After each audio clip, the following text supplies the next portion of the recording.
अस्सलाम वालेकुम जी, कैसे हैं आप सब? मैं ठीक, शुक्र अल्हम्दुलिल्लाह। दुआ करती हूँ आप भी माशाल्लाह ठीक-ठाक रहें, खुश रहें।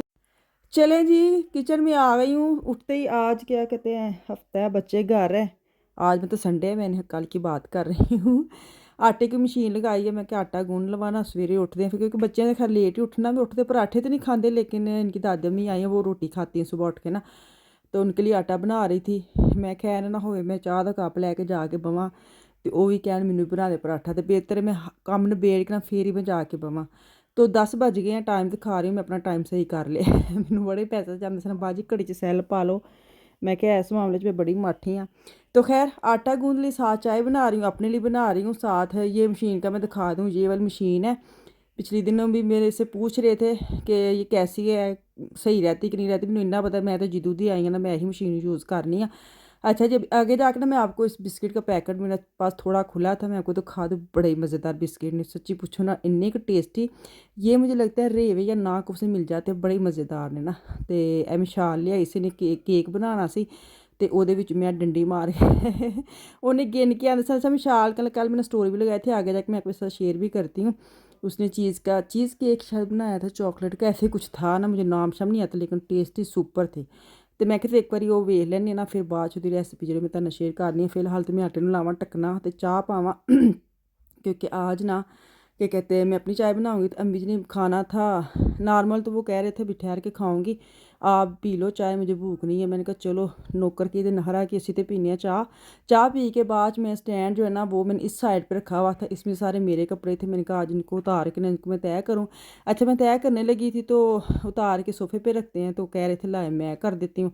अच्छा, ऐसे छोटे छोटे काम इसलिए इनको देती, बंदा आरे लगा रहता, बजुर्ग बंदा बह के की करे, किन्ना कुछ बवे। सोफे ਤੇ ਸਾਰਾ ਦਿਨ ਬਹਿ ਕੇ ਫਿਰ ਉੱਥੇ ਜਾ ਕੇ ਤੁਸੀਂ ਬੈੱਡ 'ਤੇ ਸੋ ਜਾਓ। ਸਾਡੇ ਵਰਗਾ ਤਾਂ ਫਿਰ ਵੀ ਘਾਹ 'ਚ ਤੁਰਦਾ ਫਿਰਦਾ ਰਹਿੰਦਾ ਹੈ। ਲੇਕਿਨ ਬਜ਼ੁਰਗ ਜਿਹੜੇ ਇਸ ਕੰਟਰੀ 'ਚ ਰਹਿੰਦੇ ਨਾ, ਮੇਰੇ ਹਿਸਾਬ ਨਾਲ ਉਹਨਾਂ ਦੀ ਸਭ ਤੋਂ ਟਫ ਲਾਈਫ ਹੈ ਇੱਥੇ ਰਹਿਣਾ। ਕਿਉਂਕਿ ਅਸੀਂ ਤਾਂ ਹੋਰ ਤਰ੍ਹਾਂ ਦੀ ਲਾਈਫ ਗੁਜ਼ਾਰਨੇ, ਬੱਚਿਆਂ 'ਚ ਬਿਜ਼ੀ ਹੋ ਗਏ, ਖਾਣਾ ਪਕਾ ਲਿਆ, ਇਹ ਕਰ ਲਿਆ, ਉਹ ਕਰ ਲਿਆ, ਕੱਪੜੇ ਧੋ ਲਓ ਛੋ ਲਓ। ਲੇਕਿਨ ਜਿਹੜੇ ਇਸ ਉਮਰ ਦੇ ਹੁੰਦੇ ਨਾ, ਉਹਨਾਂ ਲਈ ਬਹੁਤ ਔਖਾ ਟਾਈਮ ਹੁੰਦਾ। ਖੈਰ ਮੇਰੇ ਮੀਆਂ ਉੱਠ ਕੇ ਨੇ, ਮੈਂ ਰਾਤ ਦੀ ਜਿਹੜੀ ਬੱਚੀ ਹੁੰਦੀ ਨਾ ਰੋਟੀ, ਉਹਨੂੰ ਮੈਂ ਪਾਣੀ 'ਚ ਨਹੀਂ ਲਾ ਕੇ ਉਹਨੂੰ ਮੈਂ ਕੀਤਾ ਫਰਾਈ। ਆਲੂ ਬੈਂਗਣ ਕੱਲ੍ਹ ਬਣਾਏ ਸਨ, ਨਾਲ ਵਾਈਟ ਚਾਵਲ, ਉਹਦਾ ਸਾਲਣ ਪਿਆ ਸੀ। ਅਤੇ ਉਹਨਾਂ ਨੂੰ ਮੈਂ ਕੀ ਕਹਿੰਦੇ ਨੇ, ਹਾਏ ਮੇਰੇ ਗਲੇ ਨੂੰ ਕੀ ਹੋ ਗਿਆ, ਇੰਨੀ ਵੀ ਮੈਂ ਵਾਇਸ ਓਵਰ 'ਤੇ ਕੀਤੀ ਨਹੀਂ ਹੈ ਕਿ ਮੇਰਾ ਗਲਾ ਹੀ ਬਹਿ ਜਾਵੇ, ਪਤਾ ਨਹੀਂ ਕੀ ਹੋ ਗਿਆ। ਖੈਰ ਆਵਾਜ਼ਾਂ ਤੁਹਾਨੂੰ ਲੱਗਦਾ ਸ਼ਾਇਦ ਬਹੁਤ ਇੱਧਰੋਂ ਉੱਧਰੋਂ ਆਉਂਦੀਆਂ। ਹੁਣ ਮੈਂ ਬੜੀ ਨੁੱਕਰ 'ਚ ਵੜ ਕੇ ਤੇ ਬੈਠੀ ਹਾਂ, ਕਿਉਂਕਿ ਮਹਿਮਾਨ ਬੱਚੇ ਥੱਲੇ ਬਹਿ ਕੇ ਨਾਸ਼ਤਾ ਵੀ ਕਰਦੇ ਨੇ, ਅਤੇ ਮੈਂ ਉੱਪਰ ਆ ਗਈ ਹਾਂ ਨਾ। ਅਤੇ ਇਹ ਵਿਸ਼ਾਲ ਨੇ ਕੇਕ ਬਣਾਇਆ ਸੀ। ਅੱਛਾ, ਦੀ ਰੈਸਪੀ ਨਹੀਂ ਹੈ, ਲੇਕਿਨ ਬੜਾ 2 ਦਿਨ ਤਾਂ ਕੇਕ ਨੂੰ ਲੱਗੇ ਨੇ।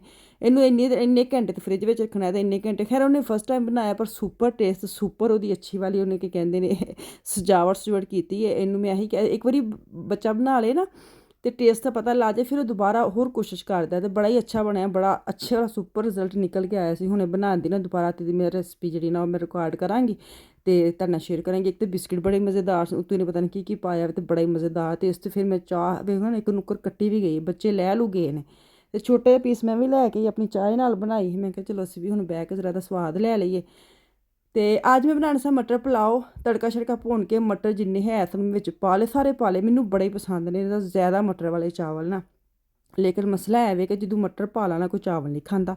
ਇਹ ਬੜਾ ਮਸਲਾ ਹੈ। ਮੈਂ ਕਰਨੀ ਤਾਂ ਨਾ ਸੀ, ਮੈਂ ਤਾਂ ਅੱਜ ਫੁੱਲ ਮਟਰ ਜਿਹੜੇ ਹੈ ਸਨ ਪਾ ਕੇ, ਵਿੱਚ ਆਲੂ ਲੰਬੇ ਲੰਬੇ ਕੱਟੇ, ਅਤੇ ਬਣਾਇਆ ਮਟਰ ਅਤੇ ਆਲੂ ਵਾਲੇ ਚਾवल। नॉर्मल दिल कर रहा था आज ना मैं इसकी धनिए की चटनी भी बना के ना रायता बनाऊँगी, लेकिन फिर ਕੀ ਕਹਿੰਦੇ ਨੇ ਉਹ गरम गरम चावल खा के एक बारी ना फिर दिल नहीं करता दोबारा खाने पे। बड़ा स्यापा है ना, मुझे बताना आप लोगों के साथ भी ऐसे होता है? पहले ऐसे नहीं होता था, पहले फ्रिज ਵਿੱਚ ਪਏ ਵੀ ਅਸੀਂ ਖਾ ਜਾਂਦੇ ਸਾਂ। ਹੁਣ ਨਹੀਂ, ਹੁਣ ਤਾਜ਼ੇ ਤਾਜ਼ੇ ਤੁਸੀਂ ਖਾ ਲੈਣੇ ਤੇ ਖਾ ਲੈਣੇ। ਜਿੰਝ ਤੁਸੀਂ ਫਰਿੱਜ ਵਿੱਚ ਰੱਖਦੇ ਨਾ, ਦੁਬਾਰਾ ਉਹ ਟੇਸਟ ਨਹੀਂ ਆਉਂਦਾ, ਜਾਂ ਪਤਾ ਨਹੀਂ ਕਿਉਂ ਜ਼ਾਇਕਾ नहीं मुँह लगता, नहीं खाते जाते ना। खैर ये मेरे मियाँ को होता है ना, चावल फ्रिज में पड़े रहने चाहिए, रात में जब मर्ज़ी काम से आए ना, वो गर्म के खा लें। तो ये देखिए जी, क्या मज़ेदार शानदार शक्ल निकल के आई है। चावल निखरे निखरे सवेरा चावल है। कल भी किसी ने कहा था कि मुझे उसकी पैकिंग दिखा दे। मैं ना पैकिंग उसकी सारी खोल के ना, मैं चावल को इकट्ठे ही बॉक्स में डाल लेती हूँ। मैं क्या हूँ जब मैं नैक्सट लैके आवांगी ना, तो पैकिंग मैं तुहानू शेयर कर ਦਾਂਗੀ। ਉਹਦਾ ਨਾਮ ਨਾਰਮਲ ਸਵੇਰਾ ਹੈ। ਅਤੇ ਗਈ ਸੀ ਮਿਸਾਲ ਆਪਣੀ ਚੀਜ਼ਾਂ ਲੈਣ, ਅਤੇ ਉਹ ਮੈਨੂੰ ਮੈਂ ਨਾਲ ਆਪਣੀ ਕਿਚਨ ਦੀ ਵੀ ਚੀਜ਼ਾਂ ਲਿਖ ਕੇ ਦੇ ਛੱਡੀਆਂ। ਪਤਾ ਨਹੀਂ ਕਿਉਂ ਕਦੀ ਕਦੀ ਤਾਂ ਮੈਂ ਐਵੇਂ ਹੀ ਤੁਰੀ ਰਹਿੰਦੀ ਹਾਂ, ਅਤੇ ਕਦੀ ਕਦੀ ਨਾ ਮੈਂ ਸੱਚੀ ਪੁੱਛੋ ਨਾਰਮਲ ਮੇਰਾ ਆਪਣਾ ਵੀ ਨਾਕਫ 'ਚ ਜਾਣਾ ਸੀ, ਮੈਂ ਅਤੇ ਭੁੱਲ ਗਈ। ਵਿਸ਼ਾਲ ਨੂੰ ਮੈਂ रोज़मर्रा चीज़ां घल्लियां सी, इन्हें अपनियां लैन जाना सी, मास्क वगैरह स्प्रे वगैरह, तो मैंने ना कोई किचन की चीज़ें लिखी दी, मशीन के सारी चीज़ें ख़त्म हुई थी, लिक्विड वगैरह और ये ਉਹ ਲੈ ਆਈ। ਜੈਂਜੂ ਲੈ ਕੇ ਤੇ ਮੈਨੂੰ ਯਾਦ ਹੈ, ਹਾਏ ਹਾਏ ਫਿਰ ਇਹਦੇ ਤਵਾਰ ਵੇ, ਦੁੱਧ ਵਗੈਰਾ ਵੀ ਖਤਮ ਹੋਇਆ, ਛੋਟੀਆਂ ਮੋਟੀਆਂ ਅੰਡੇ ਵਗੈਰਾ ਖਤਮ ਹੋਏ ਨੇ, ਫਿਰ ਮੈਨੂੰ ਜਾਣਾ ਪੈਣਾ। ਮੈਂ ਕਿ ਹੁਣ ਮਨਾ ਕਹੀਦਾ ਕਿ ਆਪਣੇ ਆਪ ਨੂੰ ਹੁਣ ਮਨਾ ਆਪਣੇ ਆਪ ਨੂੰ ਮਨਾ ਕਹਿਣ ਨਹੀਂ, ਮਨਾ ਹੁਣ ਤੇ ਨਹੀਂ, ਇਹਨੂੰ ਮੈਂ ਦੁਬਾਰਾ ਭੇਜ ਸਕਦੀ ਨਾ ਹੀ ਉਹਨੇ ਜਾਣਾ ਵੀ, ਹੁਣ ਮੈਨੂੰ ਆਪੇ ਜਾਣਾ ਪੈਣਾ। ਅੱਛਾ ਇਜ਼ਾਨਾ ਦਾ ਲੈ ਕੇ ਆਈ ਆਇਲ ਵਗੈਰਾ, ਇਹ ਕਰੀਮ ਇਸਨੇ ਪਹਿਲੇ ਵੀ ਯੂਜ਼ ਕੀ, ਬੜੀ ਅੱਛੀ ਇਜ਼ਾਨਾ ਦੀ ਇਹਨੂੰ ਚੀਜ਼ਾਂ ਬੜੀਆਂ ਪਸੰਦ ਨੇ। ਅੱਛਾ ਤੁਸੀਂ ਅੰਦਾਜ਼ਾ ਲਾ ਲਓ, ਜਿੰਨੀ ਮਰਜ਼ੀ ਤੁਸੀਂ ਹਾਈ ਬ੍ਰਾਂਡ ਦੀ ਚੀਜ਼ਾਂ ਲੈ ਲਓ ਨਾ, ਬੱਚੇ ਜਿਹੜੇ ਨਾ ਜਿੰਨੀ ਦੇਰ ਉਹ ਚੀਜ਼ਾਂ ਤੇ ਆਪ ਐਕਸਪਰਟ ਨਹੀਂ ਨਾ ਹੁੰਦੇ, ਉਹਨਾਂ ਨੂੰ ਇਹੀ ਮੈਂ ਹਿਸਾਬ ਲਾਇਆ ਵੇ ਕਿ ਤੁਸੀਂ ਅਗਰ ਉਹਨਾਂ 'ਤੇ ਸੁੱਟ ਦਿੰਦੇ ਹੋ ਨਾ, ਤੇ ਉਹ ਸਸਤੀ ਤੋਂ ਸਸਤੀ ਚੀਜ਼ ਵੀ ਅੱਛਾ ਰਿਜ਼ਲਟ ਕੱਢ ਕੇ ਲੈ ਆਉਂਦੇ ਨੇ। ਤੇ ਮਾਂ ਪਿਓ ਹੁੰਦੇ ਨੇ ਕਿ ਚੰਗੀ ਚੀਜ਼ ਬੱਚਿਆਂ ਨੂੰ ਲੈ ਕੇ ਦੇਵੋ, ਲੇਕਿਨ ਇਜ਼ਾਨਾ ਜਿਹੜੀ ਨਾ ਇਹ ਰੋਜ਼ਮਨ ਦੀ ਆਪਣੀ ਕੰਪਨੀ, ਤੇ ਇਹਦੀਆਂ ਸ਼ੈਂਪੂ ਵਗੈਰਾ ਜਾਂ ਇਹਦੇ ਸਪੂਲਿੰਗ ਜਾਂ ਇਹਦੇ ਸਪਰੇ ਵਗੈਰਾ ਬੱਚੇ ਯੂਜ਼ ਕਰ ਦਿੰਦੇ, ਕਹਿੰਦੇ ਨੇ ਬੈਸਟ ਰਿਜ਼ਲਟ ਹੈ। ਅੱਛਾ ਦੁਪਹਿਰ का टाइम है, तो पकौड़े का बड़ा ही दिल, पकौड़े नहीं कड़ी बनाई है साथ मैंने कड़ी दिखाई नहीं है, पकौड़े बस मैं आपको दिखा रही। कड़ी ने जिन्ना खलारा पाया ना, विखाण जोगी रही नहीं सी। स्टोरी मैं ला छड़ी सी इंस्टाग्राम ते, उत्थे तुसीं जाके वेख सकदे हो। इंस्टाग्राम 'ਤੇ ਫਾਲੋ ਸ਼ਾਲੋ ਕਰਿਆ ਕਰੋ ਮੈਨੂੰ, ਮੈਂ ਇੱਥੇ ਲੇਖਣੀ ਵੀ ਆ, ਤੇ ਮੇਰਾ ਨਾਮ ਅਦੀਬਾ ਹੈ, ਤੇ ਪੁਆਇੰਟ ਪਾ ਕੇ ਨਾ ਕਾਹਲੋਂ ਲੈ ਕੇ, ਤੇ ਤੁਸੀਂ ਮੈਨੂੰ ਫਾਲੋ ਸ਼ਾਲੋ ਕਰ ਲਓ। ਉੱਥੇ ਤੁਸੀਂ ਜੋ ਪੁੱਛਣਾ ਗਿੱਛਣਾ ਹੁੰਦਾ, ਸਟੋਰੀ ਮੈਂ ਸਾਰਾ ਦਿਨ ਉੱਥੇ ਆਪਣੀ ਜੋ ਮੈਂ ਕਰਨੀ ਕਰਾਨੀ ਆ ਨਾ, ਮੈਂ ਤੁਹਾਨੂੰ ਉੱਥੇ ਸ਼ੇਅਰ ਕਰਦੀ ਰਹਿੰਦੀ ਹਾਂ। ਤਾਂ ਖੈਰ ਉੱਥੇ ਤੁਸੀਂ ਆ ਕੇ ਤੁਸੀਂ ਇਹ ਚੀਜ਼ਾਂ ਵੇਖ ਸਕਦੇ ਹੋ। ਕੜੀ ਜਿਹੜੀ ਨਾ, ਉਹਨੂੰ ਮੈਂ ਐਸਾ ਉਬਾਲਾ ਆਇਆ ਵੇ ਕੋਲ ਖਲੋਤੇ ਕਿ ਉਹਨੇ ਸਾਰਾ ਫਲੇਮ ਖਰਾਬ ਕਰ ਛੜਿਆ। ਸੱਚੀ ਪੁੱਛੇ, ਇੱਕ ਤਾਂ ਕੜੀ 'ਚ ਤੁਹਾਨੂੰ ਪਤਾ ਉਹ ਕੀ ਕਹਿੰਦੇ ਨੇ, ਜੂੰ ਤੂੰ ਸਾਫ਼ ਕਰੋ, ਤੂੰ ਤਿਲਕ ਅੱਗੇ ਜਾਂਦੀ, ਹੋਰ ਖਲਾਰਾ ਪੈ ਜਾਂਦਾ। ਖੈਰ ਪਕੌੜੇ ਜਿਹੜੇ ਨਾ ਕੜੀ 'ਚ ਮੈਂ ਪਾ ਛੜੇ ਨੇ, ਇਹ ਹੁਣ ਤੈਨੂੰ ਪਤਾ ਚਸਕਾ ਚੁਸਕੇ ਲਾਉਣ ਲਈ ਤੇ ਇੱਕ ਪਰਾਗਾ ਕੱਢੀ ਦਾਵੇ। ਤੇ ਉਸ ਤੋਂ ਬਾਅਦ ਮੈਨੂੰ ਹੁਣ ਮੈਂ ਚੱਲੀਆਂ ਨਾ ਕੋ, ਤੇ ਮੈਂ ਕਿਹਾ ਇਸ ਤੋਂ ਪਹਿਲੇ ਕਿ ਬਾਰਿਸ਼ ਹੋ ਜਾਵੇ, ਤੇ ਹੁਣ ਕੰਮ ਜਾਣਾ ਬਣਦਾ ਹੀ ਹੈ, ਕਿਉਂਕਿ ਸੁਬਾਹ ਇਤਵਾਰ ਵੇ, ਤੇ ਮੁੰਡੇ ਨੂੰ ਪਤਾ ਨਹੀਂ ਸਾਡੇ ਪਾਸ ਛੁੱਟੀ ਨਾਰਮਲ ਤੇ ਹੁੰਦੀ ਸੀ, ਰੋਜ਼ਨ ਮੋਨਠਾ ਕਿਤੇ ਨਾ ਕੋਈ ਫੈਸਟ ਵੀ ਹੁਣ ਪਿਛਲੇ ਸਾਲ ਨਹੀਂ ਸੀ ਹੋਈ, ਤੇ ਪਤਾ ਨਹੀਂ ਐਤਕੀ ਵੀ ਹੋਣੀ ਕਿ ਨਹੀਂ ਹੋਣੀ। ਲੇਕਿਨ ਉਸ ਡਾਊਟ ਵਿੱਚ ਨਾ ਕਿ ਚੀਜ਼ਾਂ ਖਤਮ ਹੋਈਆਂ ਨੇ ਛੋਟੀਆਂ ਮੋਟੀਆਂ, ਤੇ ਬੱਚੇ ਵੀ ਬਹੁਤ ਤੱਕ ਘਰ ਨੇ ਮਾਸ਼ਾਅੱਲਾ। ਤੇ ਉਸ ਵਜ੍ਹਾ ਤੋਂ ਨਾ ਛੋਟੀਆਂ ਚੀਜ਼ਾਂ ਮੈਂ ਕਿਹਾ ਲੈ ਆਈ ਆਵਾਂ, ਬਜਾਏ ਕਿ ਮੈਂ ਪਤਾ ਨਹੀਂ ਨਾਰਮਲ ਨਾ, ਮੈਂ ਜਿਸ ਹਿੱਸੇ ਮੇਰਾ ਤੇ ਦੂਸਰਾ ਹਿੱਸਾ ਨਹਿਰੋਂ ਪਾਰ ਦੂਜਾ ਹਿੱਸਾ ਖੁੱਲਿਆ ਹੋਣਾ ਵੇ, ਲੇਕਿਨ ਫਿਰ ਵੀ ਮੈਂ ਚਲੇ ਗਈ ਹਾਂ ਨਾ।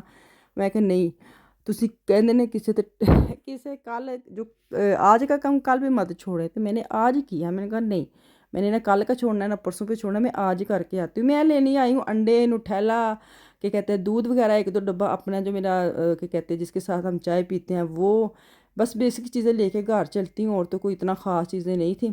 ਤੇ ਇੱਥੋਂ ਹੁਣ ਘਰ ਥੇਲਾ ਲੈ ਕੇ ਚੱਲਨੇ ਆ, ਤੇ ਘਰ ਜਾ ਕੇ ਤੇ ਹੁਣ ਬਾਕੀ ਦੇ ਕੰਮ ਸ਼ਮ ਕਰਨੇ। ਸਾਰਾ ਦਿਨ ਜ਼ਿੰਦਗੀ ਦੇ ਨਾਲ ਨਿਜ਼ਾਮ ਇੰਝ ਹੀ ਚੱਲਦਾ ਜੇ, ਇੱਕ ਤੁਸੀਂ ਕੰਮ ਕਰਦੇ ਤੇ ਅਗਲਾ ਤੁਹਾਡਾ ਕੰਮ ਨਾ ਦਿਮਾਗ 'ਚ ਰਹਿੰਦਾ ਵੀ, ਇਸ ਤੋਂ ਬਾਅਦ ਮੈਂ ਹੁਣ ਇਹ ਕਰਨਾ ਵੇ, ਉਹ ਕਰ ਲੋਗੇ, ਤੇ ਤੁਹਾਡਾ ਤੁਸੀਂ ਜਾ ਕੇ ਹਜੇ ਬਹਿਣਾ ਵੇ, ਤੇ ਤੁਹਾਡਾ ਆਪਣਾ ਦਿਮਾਗ ਜਿਹੜਾ ਨਾ ਉਹ ਕੈਲਕੂਲੇਸ਼ਨ ਕਰਦਾ ਰਹਿੰਦਾ ਵੇ ਕਿ ਇਸ ਤੋਂ ਬਾਅਦ ਮੈਂ ਕਰਨਾ। ਕੋਈ ਕਵੇ ਨਾ ਕਵੇ, ਲੇਕਿਨ ਸਮਝ ਨਹੀਂ ਆਉਂਦੀ ਅਸੀਂ ਆਪਣੇ ਆਪ ਨੂੰ ਇੰਨਾ ਕਿਉਂ ਇਹਨਾਂ ਵਿੱਚ ਵਾੜਿਆ ਗੁੰਝਲਾਂ ਵਿੱਚ ਕਿ ਅਸੀਂ ਕਰਨਾ ਹੀ ਕਰਨਾ। ਕੱਲ੍ਹ ਵੀ ਹੋ ਸਕਦੇ ਆਪਣੇ ਕੰਮ ਇਹ ਕਰਿਆ, ਕਿਸੇ ਨੇ ਆ ਕੇ ਸਾਨੂੰ ਨੰਬਰ ਦੇਣੇ ਨੇ, ਬਸ ਨਹੀਂ, ਆਦਤ ਨਹੀਂ ਨਾ ਹੈ ਸਾਨੂੰ ਕੰਮ ਛੱਡਣ ਦੀ।